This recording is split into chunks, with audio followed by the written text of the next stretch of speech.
மக்களை காப்போங்கிறாரு. இப்போ மக்களுக்கு என்னங்க பிரச்சனை? பிரச்சனை இல்லைங்கிறீங்களா நீங்க? அதாவதுங்க மக்களுக்கு இப்போ என்ன பிரச்சனை? மக்களுக்கு என்ன சார், மக்களுக்கு என்ன பிரச்சனை? எங்கே வந்து இப்போ நான் என்ன உங்கள்கிட்ட சொல்றது, தேவையில்லாத ஐடியாலாம் கொடுத்துட்டு நம்மளை இறக்கி விட்டு படிக்க பார்க்கறானே, இவங்கிட்ட போய் நான் என்னத்தை பேசுவேன்? மக்களுக்கு என்ன சார், மக்களுக்கு என்ன பிரச்சனை? எங்கேயாச்சும் ஒரு ஓரத்தில் சின்ன பிரச்சனை இருக்கும். ஓரத்துல இல்ல சார், இப்ப கூட ஆய்வு நடத்துறாரு ஸ்டாலின் அவர்கள். தினந்தோறும் நேத்து கூட 4 மணி நேரம் 10 துறைகள் ஆய்வு நடத்தப்பட்டிருக்கு. மக்களை சென்றடையவில்லை. 4000 கோடி ரூபாய் செலவழிச்சு அதுல 92% மொத்தம் செலவழிச்சுட்டாங்க.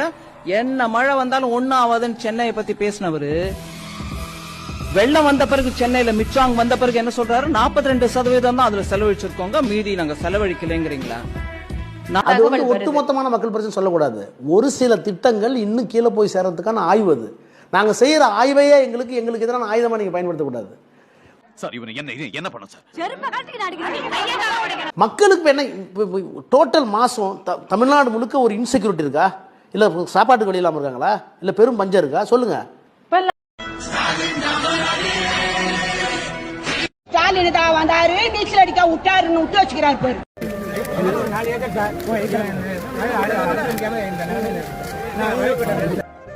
நாங்க வாக்குறுதி கொடுத்தது நிஜம்தான்.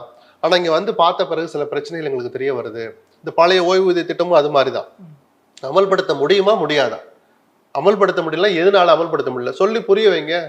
மன்னிப்பு கேட்டுக்கிறோம், தெரியாம வாக்குறுதி கொடுத்துறோம். சொல்றதுல என்ன சார் உங்களுக்கு? பூட்டி அறைகளுக்குள்ள சொல்லுங்க. காலையில அவ்வளவு சொல்றாங்க. ரோட்ல உட்கார வச்சா ஸ்டாலின் அவர் வாக்குறுதி என்ன ஆச்சு?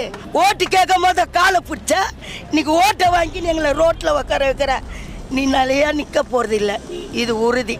இப்ப லாக்அப் மரணம், கஸ்டடியல் டெத் இருக்குல்ல, அது எப்பவும் நடக்கும். 1 2 எப்பவுமே நடக்கும். ஆக்சிடென்ட் நடக்காதா? நீ சொன்ன வாக்கியத்தை தஞ்சாவூர் கோயில் கல்வெட்டுல வெட்டி வச்சிட்டு பக்கத்திலேயே நீ உட்கார்ந்துக்க. உனக்கு பின்னால வர்ற சந்ததிகள் அதை பார்த்து படிச்சு தெளிவா நடந்துக்குவாங்க. உங்களுக்கு தெரியுது, அவங்களுக்கு தெரிய மாட்டேங்குது. உனக்கு இன்னும் என்னென்ன தெரிய வைக்கிறேன் பார். அப்படியே இப்படி வா.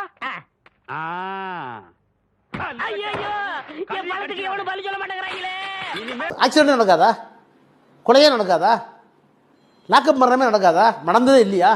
இல்ல இதெல்லாம் நீங்க போன ஆட்சியில இதே மாதிரி அவங்க பேசும்போது நீங்க எப்படி ரியாக்ட் பண்ணீங்க?